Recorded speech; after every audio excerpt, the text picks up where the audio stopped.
This podcast is sponsored by RSA Rock and Metal Fans Facebook page. Gilby is about to make his way into the room. Alrighty. Gilby must be one bored person to accept a podcast at such a late hour. How's it, Bruce? How's it going, man? Okay, and you, man? Alrighty. Yes, sorry that's such incredibly short notice, but I was meant to be... No worries. I'm actually still at work, so... What are you doing at work? What are you doing at work at 7:15, you madman? Just finishing my stuff that I should have had done already. You mean you've been screwing around all day? Something like that, John. Now I decided to work. Yeah. Good on you, man. How's it going, man? Yeah, fun times. I was, for the last 15 minutes, well, the last 12 minutes, I've been sending you a message via this so-called podcast. Just say, well, if the guy doesn't turn up, this other artist, if he doesn't turn up, I'm just going to send you a message. So I thought, actually, why don't I just invite you into the podcast? Okay, cool. So here we are. So yeah, we are. So what's happening? What's cracking? Oh, yes, it's a busy time of the year. Everything's going crazy. Is it usual this time of year for this shit to sort of just like go mental now? Yeah. Everyone wakes up in October, November that they need to get stuff done, and then all the pressure's on. So unfortunately, we're in that line of work where we want things yesterday and it has to be finished now. We're talking about electrical stuff here. Electrical, yeah, specifically my work, yeah. Okay, so this is electrical, like installations and wiring. Correct. And all that sort of stuff. Correct, yeah, electrical contractors, yeah. Damn, man. But then again, that doesn't surprise me because what is it, December 16th? Everybody shuts, right? Yeah, it's 18th this year, as far as I know. Right. 16th is a public holiday. It's my wedding anniversary. Woo! Alrighty, yeah. How long have you been married for now? It's 14 years this year. Yeah. Damn, she's a brave woman, eh? She is, yeah. And I'll see you 20 years? Did I get that wrong? Yeah, 20 years married, but I've known her 27 years or something like that. We were engaged for 4 years first, and we got engaged in 96. So we were engaged for 4 years. And 96, we were in the UK. That's where we got engaged. And I've known her since 92. So, yeah, a fair while, man. Wow, that's cool. Okay, Annalise and I knew each other since 2001. So we are 19 years. Wow. Yeah. Let's know each other. These kind of things don't happen anymore, man. Everybody's just into the hit the sack and get back. That's, yeah, unfortunately. Nobody believes in love anymore, you know? Yeah. And that's it. That's the thing. It's got to be right, or, it's got to be right or it's not going to work. Well, I mean, that's a good thing to live by, isn't it? You know, you've got your morals and your scruples around you, and you know exactly what you want in life. And, well, I mean, you may not know exactly what you want in life, but life kind of pushes you into a certain direction, and there you go. Yeah. It either is or it isn't. So, you know. Someone wise once told me that a woman marries a man expecting for him to change for her better, and he doesn't. And a man marries a woman expecting her never to change, and she does. No, this is wise words. Yeah, very wise words, and it's very true. That's the thing. Now, so tell me, so I know at the beginning when I was doing the podcast, well, sort of halfway through, I approached you and said, "Would you mind being a sponsor? Is it something that you'd look into?" Can we actually say your name now as one of the sponsors? If not, then I'll edit this out. Yeah, I don't mind. It's cool. The only thing, or is it that you don't want your wife to find out? No. I'm not worried because then you're a smart man. Then. No, I'm not worried about that at all. I'm just. How do I explain this to you? So that. Just be honest. No, I'm not trying to hide anything. Let's put it that way. I'm not trying to hide anything, and I'm not trying to hide from anyone. Right. All I'm trying to do is I'm trying to avoid having those keyboard warriors going on at me for, hey, you're you play guitar in church and you're such a nice boy. What the hell are Right. you Okay. doing I got listening you. to this horrible Okay. music and Right. Right. I got So you. yeah, that's why, and that's specifically why I created a separate page to promote, heavy metal bands and whatever, because I couldn't take the But then commentary, whatever. surely, then you would understand and know that then you're surrounded by people that are not real. We all I are mean, surrounded. you know what I mean. I don't mean to be disrespectful to Yeah. religion or politics. There's the two things I don't discuss, but I Yeah. respect your decision to believe in whatever you want to believe, just as much as you respect mine to believe in whatever I want to believe, and that's how we are as humans. We have our rights, but Yeah, that's it. but surely you shouldn't be judged on what you listen to. It doesn't make you a lesser person. Whether I should or shouldn't be judged, that's a thing that just happens. And I can't understand, because basically I'm told that I live by double standards, because on the one hand I go to church, I play music for church, I'm devoted to God, and then on the other hand I listen to this music that is in inverted commas, it's the devil's music and Devil's wada music. and all that stuff. And that's it, so they say I'm living by double standards, but why can't we have a nice balance of everything? I mean, this music attracts me. I'm attracted to this music. I can't explain it. It doesn't make me feel, there was once someone said, if something makes you feel uncomfortable, it's probably wrong. But this music, and there's lots of things that make me feel uncomfortable, so I walk away from it. But, this music doesn't make me feel uncomfortable. I like the groove and I like the aggression, and that's where it stops. I don't carry it forward into my life, and I don't live the lifestyle, Yeah, you're not walking around with the denim cuts and everything, leather pants and all that sort of and stuff. spikes and rings and Yeah. tattoos and whatever. So yeah, people find it strange, I don't But find it strange at all. but No, what I'm seriously. I saying, mean, I know people these who people that are. are but what I'm saying, these people that are criticizing me, they found it strange that I don't have tattoos and rings, because Why? they put us Because they just put you into a us pigeonhole. metalheads into that bracket. Yeah. This is what metalheads do. They have tattoos, they have this, they have that. They put us into that bracket, and you can't deviate from that bracket because that's how they see it. Have And I say bullshit. they come to accept it though?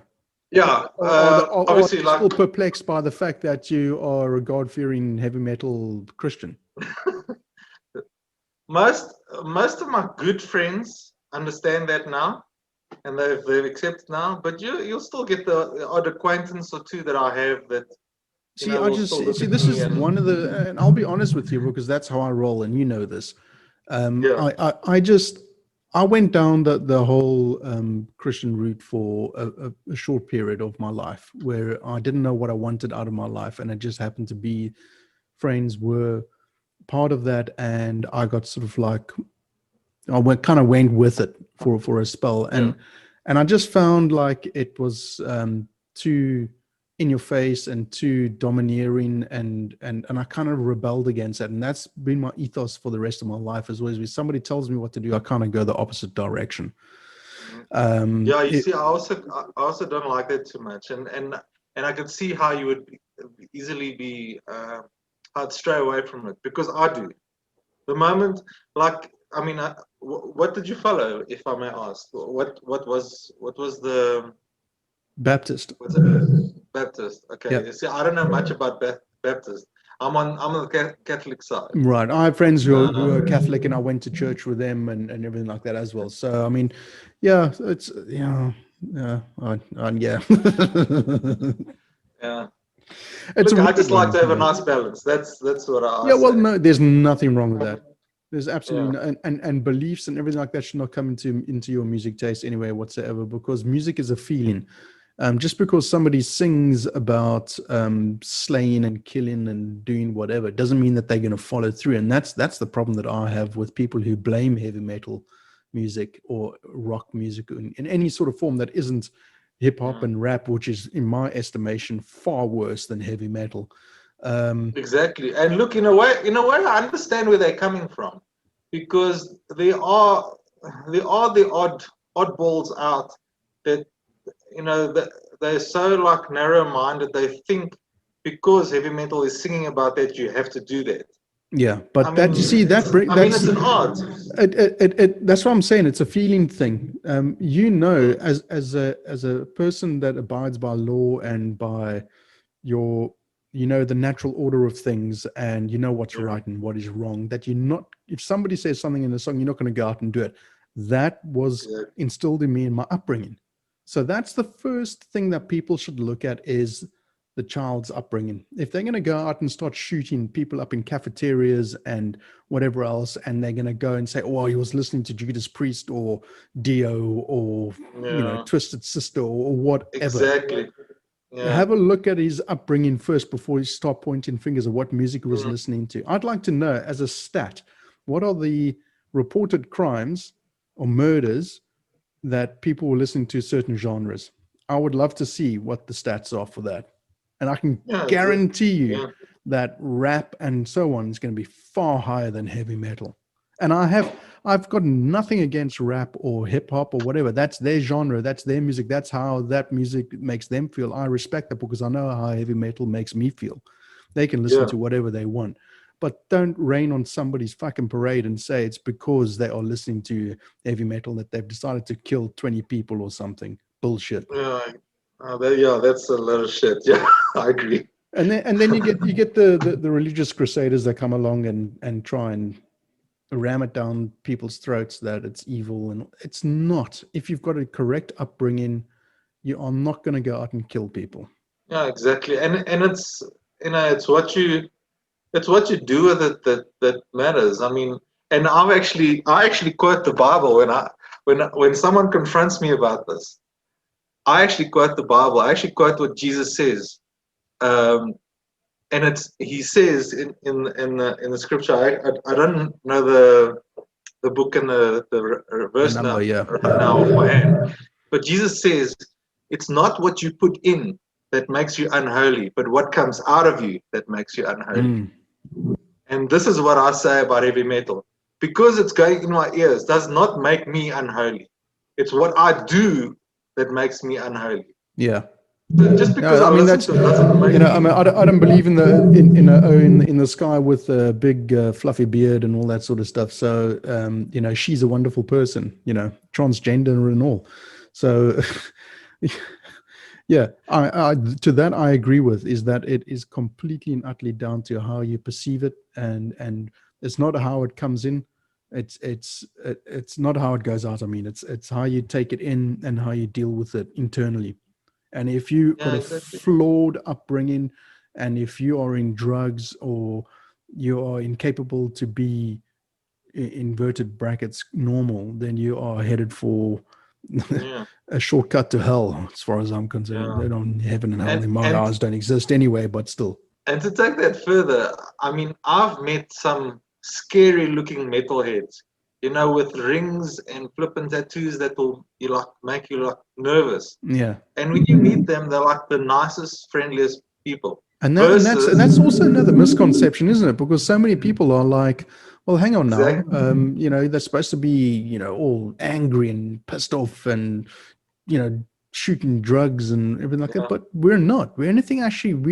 We're more stable than anybody else, really. Actually, And then I say versus some people, and I won't obviously you won't name any names, but of some course. people that go to church religiously, and then they prim and proper and prim and proper in inverted commas, because in their eyes they're prim and proper, but then they make you feel the most uncomfortable. Mm. They, oh my gosh, I don't even know where to begin to explain. Yeah, no, look, I understand, because, like I said to you, I was there for a spell, so I totally get where you're coming from, and I've seen it firsthand. These people go out and praise be and whatever else, and then they have Yeah, an affair behind closed doors. That such a there we go. contradictory lifestyle. But anyway, I must be honest. We must finish off this topic now. But but I yeah. must be honest. I must be honest. A while back, you and I had a bit of a fallout on the chat group on We did. SME Fusion Radio. We did, and there was a bit of a blowout afterwards as well. Yeah. Yeah, I thought that was going to be it between you and I, but you know, No, but you see, I'm grateful that we've reached out to each other again and we can still be friends. absolutely. And the thing is, this is what music does. It brings people in diverse situations together, and you may have your differences, but in the end, you have one thing in common, and that is, well, as it turns out, more things in common than just music. But you know, music has a tendency to heal everything, and I firmly believe that it's like I said earlier, it's a feeling. It's indescribable, actually. Somebody can try and put it pen to paper and say exactly what it is and how it makes it feel and stuff like that, but a person won't understand until it happens to them. Yeah, 100%. When was the first heavy metal album that you heard that did that to you? Heavy metal album? I would have to say Metallica Black. Wow, what are you, 12 or something? I was 12. That's right. Jeez. I was 12, 13. I was standard 5, getting ready to go to high school the next year. Wow. And so my mom was in touch with us, with his friends, because we were organizing a lift club. And my friend Richard introduced me to Guns N' Roses. He was a huge fan. His walls were covered from top to bottom, ceiling, everything, just Guns N' Roses, photos, posters, even his light switch was covered in photos. Okay, he was the hugest. I mean, I had never seen fan. How do you call it? Obsession. Fan mania, obsession like that before, and I was totally blown away. And he gave me a tape with what he made of his best of. So he recorded all his favorite Guns N' Roses songs for me to have a listen to. And I must admit, it took me at least 4, 5 full listens of the whole cassette to eventually start like getting into it. And then when I went to his house again, he played me Metallica. Wow. And that was instant. When I heard the opening Enter Sandman riff, I was totally hooked. Well, you know what? That is, I guess, if you're going to get into metal, then that's the album that is sort of like borders what we class now as, I guess, hard rock. So I mean, it's hard to think that's that the Black album, the Black album is hard rock now. Yes, yeah. I mean, I don't know. That's. Yeah, I don't know. That really divided the fans, that album, though, didn't it? It did, yeah. That's why, and I'll go back to what I said on your first podcast. The Black album is now pop metal compared to like all the stuff you get. I know. It's frightening how it gets, everything that's been previously released gets watered down. But if you say that, though, I mean, if I say that now and I think back to Master of Puppets and Justice for All, they are extremely metal. But not extreme metal, but they are metal. There's no getting away from that. I mean, I think it's probably one of the most underrated metal album is And Justice for All. That is so. Absolutely. When was that? That was 1989. So for 1989, that was extremely technical. Yeah. I mean, that is my favorite album. That was my first Metallica CD. Yeah. After I got into, I got the Black album. I had it was recorded on tape for me. Yeah. I don't remember how we used to say it. Recorded, transferred onto tape, whatever, cassette. And then eventually I got a hi-fi, a mini hi-fi or whatever, and Justice for All was the first CD I bought, followed by Ride the Lightning. And that is Ride the Lightning again was you could actually tell when you look back at it and you go, okay, so Master of Puppets, you could see and hear Cliff's classical influences, and then you go into Ride the Lightning and it's like even more. It's like jeepers. Yeah. Now hang on, it was Ride the Lightning first and then Master of Puppets. Yeah. Yes, correct. Oh, Yeah, sorry. Rather, I So think it was 84, yeah, around and 86 was Master of was Puppets. Master of Puppets. Yeah, and Correct. then Yeah. 89 was. It just shows you how the band grew. How they took Yeah. longer between each album at every stage. Chronologically, you could Yeah. see that they're taking more time to record their albums. But Master of Yeah, Puppets like was something never else. wanting to disappoint fans. Yeah. But I mean, if you say that, though, I mean, you look at Master of Puppets '86, and then it's another 3 years. That's a long time. But I guess with the death of Cliff and having to get their shit together, and I mean, Yeah. you can understand why there was a break. But I mean, what was the break now between the latest album and the previous one? Like 5-6 years or Um, something? no, a lot more than that, Oh, dude. was it really? Um, You're gonna go on Google now, aren't 7 years. you? 7 years. 7 years. Sorry, no, I lie. I stand. It was what was it? It was 2003. Say to Anger. We're talking about original materials album Yeah, I'm not because talking about obviously Lulu Lulu and and all that. Symphony and all that crap. No, no, the original Yeah, albums. Yeah, 7 years. yeah, it was long, right? Long periods. Not as long Yeah. as Guns N' Roses. That was 17 Well, years. if you're dealing with a maniacal, twisted sock in the pant boy, yeah, you can understand the reasons why there was such a long break. I mean, I remember the first time that I heard Guns N' Roses. It was 1988 when the album was released. 88, 89, Wow. So 89. you So heard them right away. I heard them right away, and we were really lucky because at that point we had a record place, and I forget the name of it, but I remember the name of the owner. His name was Ziggy, and it was a record place. You could hire records. Yeah. It was like R5 for a record for a weekend or something like that, and it's like a library, man. And Yeah. I remember going in there, and the first two albums that I ever took out of there was Dio's Holy Diver and Guns N' Roses' Appetite for Destruction. And I brought it home and I played it. My Fantastic. brother walked through the door and he just stopped dead in his tracks, and he just heard Axl singing that screaming part of Welcome to the Jungle at the very beginning. And his first words, and I'll never forget this, was, Jesus, is this the new Led Zeppelin or something? You couldn't, the note that Axl was like clapping there, it was like, gee, this is this Robert Plant or Led Zeppelin? What is this? Yeah. And that was it. That was 89. So when it just fresh out, and then they obviously did the DSTV. Well, before it was DSTV, was Mnet, and Yeah. they played as a special. It was either a Friday night or a Sunday night or something like that. They always had some sort of music thing on, like Okay. a top of the pops kind of vibe thing. But they played two concerts. One weekend was a Kate Bush concert that was just weird. My ears weren't quite adjusted to that kind of music just yet. It certainly is now, but not then. And the other was Guns N' Roses live at the Ritz. They actually Wow. played it on Mnet with the Sure words and swear words and all, man.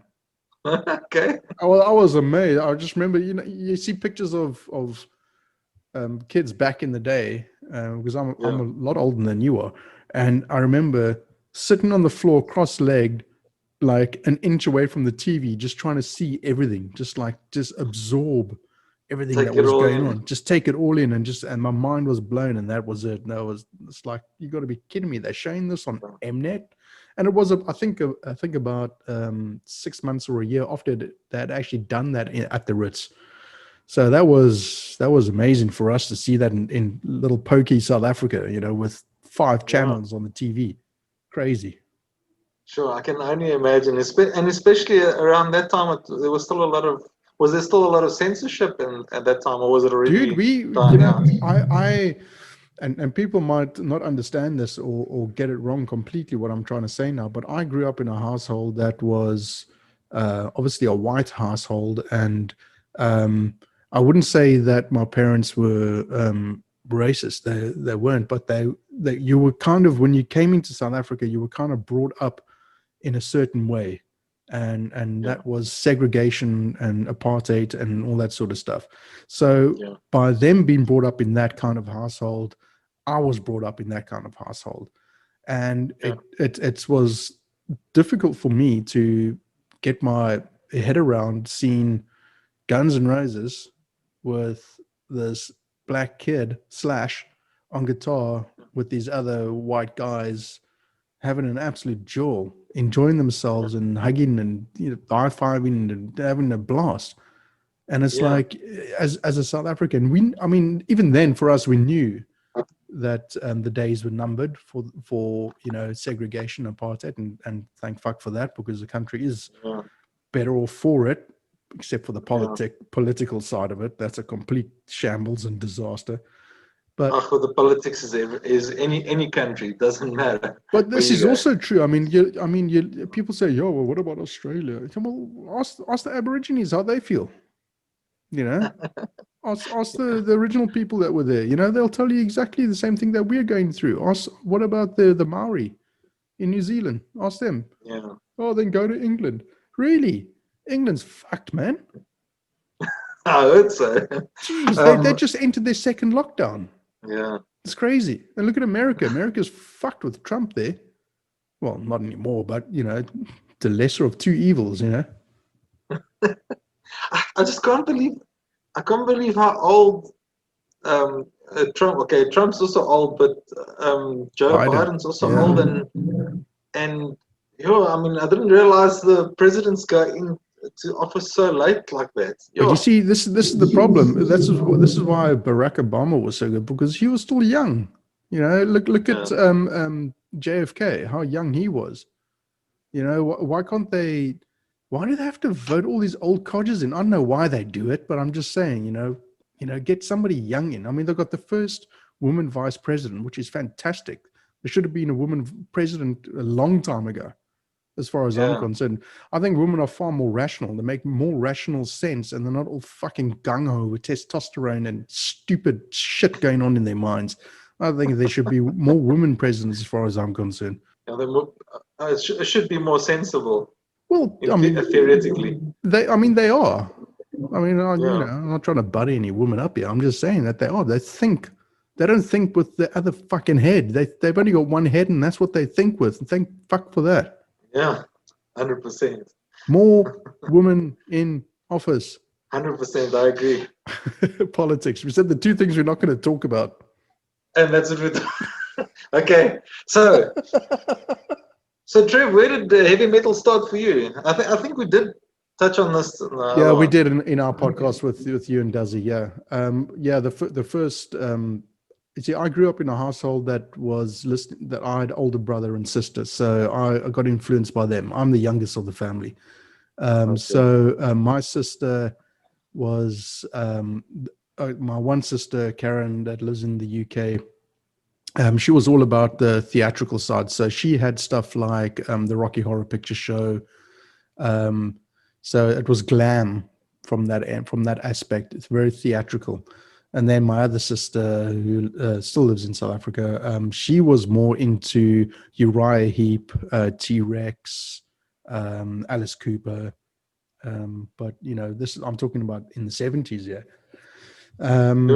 And then my other brother wasn't so much into music, but Paul was very much into music, and he was obviously influenced by them further on down the line than I was. So he influenced me, obviously, me being the youngest. So he would play things like Led Zeppelin, Queen, all that sort of stuff. And then in the 80s, and this is all in the 70s, and then in the 80s came around, I got into punk music.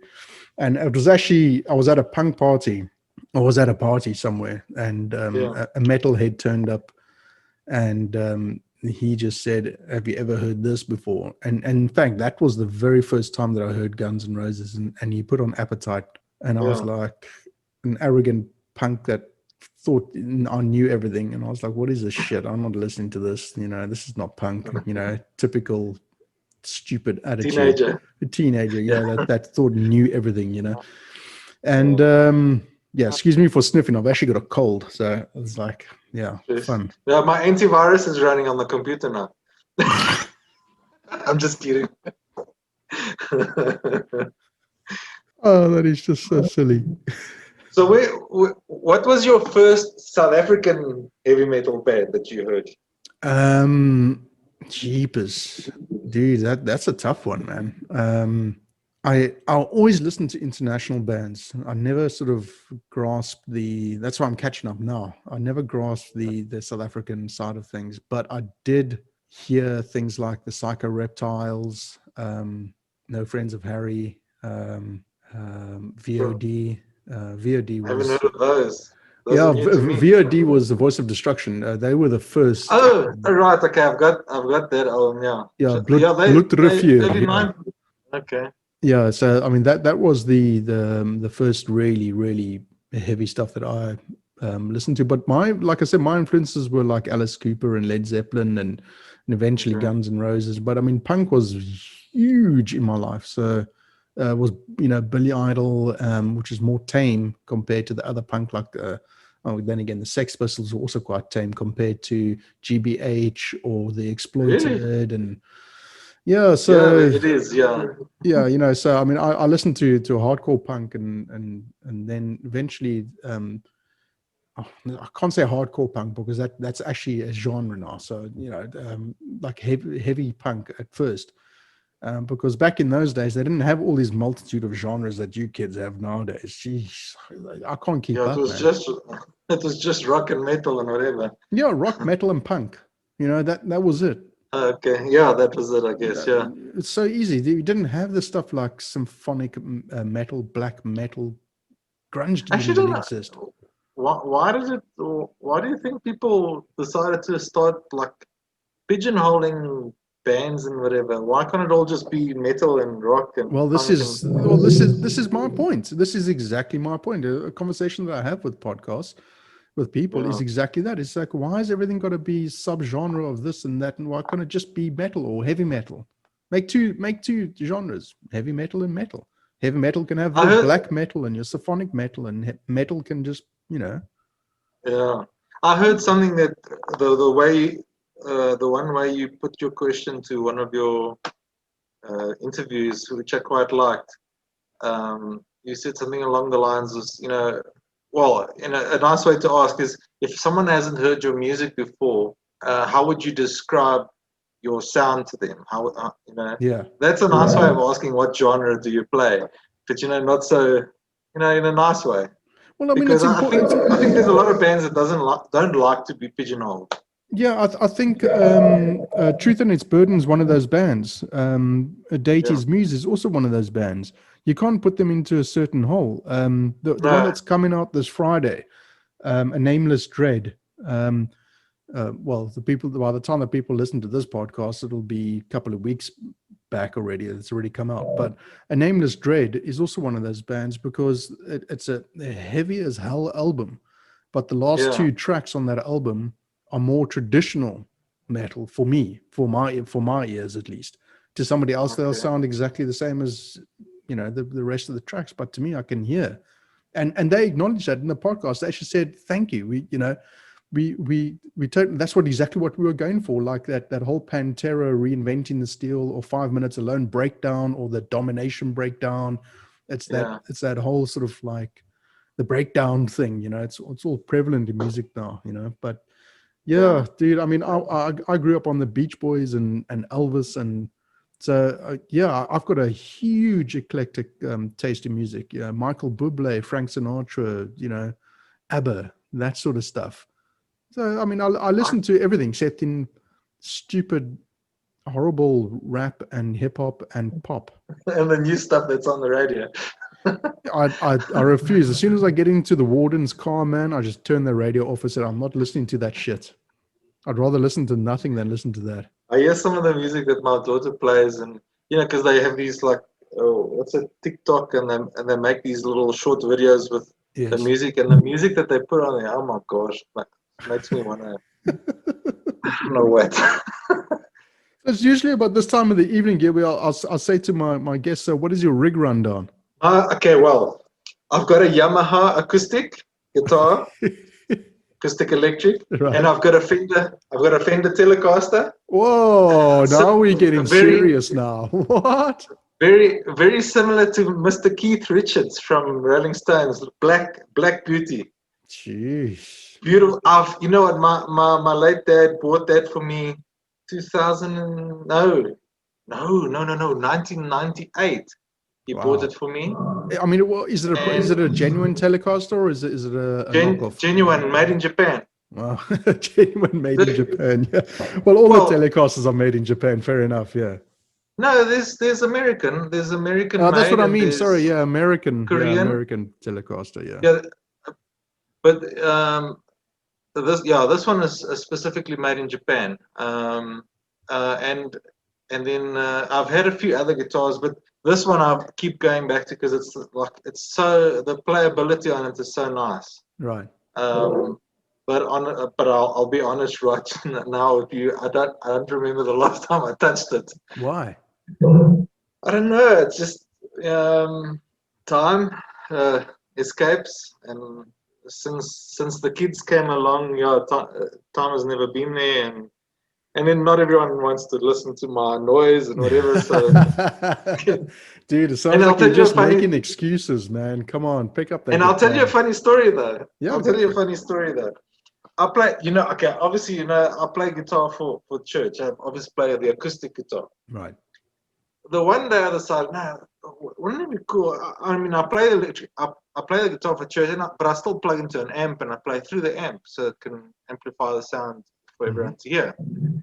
Why don't I just take my electric guitar, and plug it to the amp, put a clean sound. Obviously, I'm not going to play distortion or whatever, and put a clean sound, just play with that. Yeah. So I pulled out the guitar. I tell you what, I could just picture the faces of people when you pulled out that guitar. Oh, it didn't get that far. Oh, really? It didn't go that far. It didn't go that far. I pulled out the guitar. I plugged it into the amp. You won't believe it. The amp wouldn't go on. Because I plugged into the amp to test it and to set the tones ready and whatever. Yeah. The amp wouldn't go on. I kid you not. The amp wouldn't go on. Then that was literally half an hour before mass, before we were getting ready to go to church. Right. That same amp I took to church that day. That half an hour later, I plugged in my acoustic guitar. It switched on. Wow. I kid you not. There's somebody there. Something said, no, son, this is not meant to be played in church. Someone upstairs was telling me, I'm sorry. No, not going to happen. Not going to happen. It's probably Thor saying, you're not bringing this house down like that. No ways. So anyways, when I got home, I plugged in the guitar and the amp went on. Oh, God, no, come on. No. You're just yanking my chain now, man. I'm being dead serious. I kid you not. So I plugged it in and I plugged my pedal in as well, and I had jammed some at home. Oh, jeez. My mom-in-law goes, "You just come from church and now you have to play that dirty music." That dirty music. sounds like my grandpa. Whenever he used to have a glass of wine, said, "Are you drinking dirty water again?" Yeah, and it tastes damn good. So yeah, that's where we were going on the rig rundown. Oh, nice. And I've got a Portuguese guitar. I don't know if you've seen these. You must Google it. It's a Portuguese guitars is 5 double strings. Five double strings. I bought it 5. So it's like like a 12-string guitar. Yeah. But it's 10 strings. It's 5 doubles. Okay, that's odd. Right. And this thing is like really like sensitive and whatever. You'll Google the Portuguese guitar. It's played for the fados, which is considered the Portuguese blues. Okay. And I bought this guitar second hand from someone, a lady that it was her husband's, and he passed away, and she had no use for it anymore. Wow. So she sold it to me for 4,000 rand. Jeez. Now, you must know these guitars go for 4,000 euros. I bought it for 4,000 rand. So that's the bottom of the range, 4,000 euros. Jeez. Bottom of the range, because they're all handcrafted and all that jazz. Yeah. Nice. Well, you got a bargain. But now I've never sat down and actually learned it, so I've actually just bought it as an adornment for the house. What do you do with your guitars? Do you put them up on the wall, or you just leave them lying around? I did have them all up on the wall in my previous house. I had about 7 guitars up on the wall. including a Portuguese cavaquinho, which is very similar to the ukulele. Right. Okay. So what? And I mean, then are you going to put them back up on the wall now? I'd like to, yeah. Come on, man. I'd like to. I Just still do got it. the brackets, so I must Yeah, do exactly. I mean, how long is it going to take? 10, 15 minutes? it. Yeah. Each bracket's got 3 screws, and Oh, come on. I That's suck not at going to doing take those. that long. I suck at doing holes, except for something else. But You're we won't go you're there. working electrical. You should be used to handling drills, bro. I only know which. My only drill that works well is the other one that works at night. So, and that one's fine. This conversation can go so south right now, I'll tell you.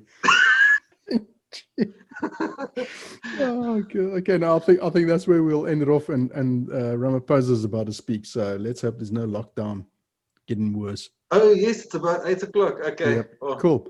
Oh, Gilby, thanks, yeah. man. Last minute podcast. This podcast is meant to go out on the 27th of this month, so in 2 weeks' time. So Okay, it'll cool. be Man. out there.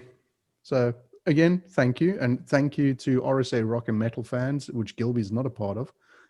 Thanks to RSA Rock and Metal fans for the continued support, as always. Alrighty, dude. Have Awesome. a good rest of the evening. Go home to the missus and the family, and give Hugo a big hug from me. And we'll chat again soon, man. Cool, Trev. Thank you very much, and shout out to you for all your interviews. Are fantastic interviews, and you've got such an awesome, cool style about you. I really love your interviews, man. Keep up the Dude, good work. Appreciate it. it's very appreciated, and it's all thanks to you, man. Alrighty. Cool, man. Take care. Okay, take care, buddy. Cheers, man. Cheers. Bye. Bye.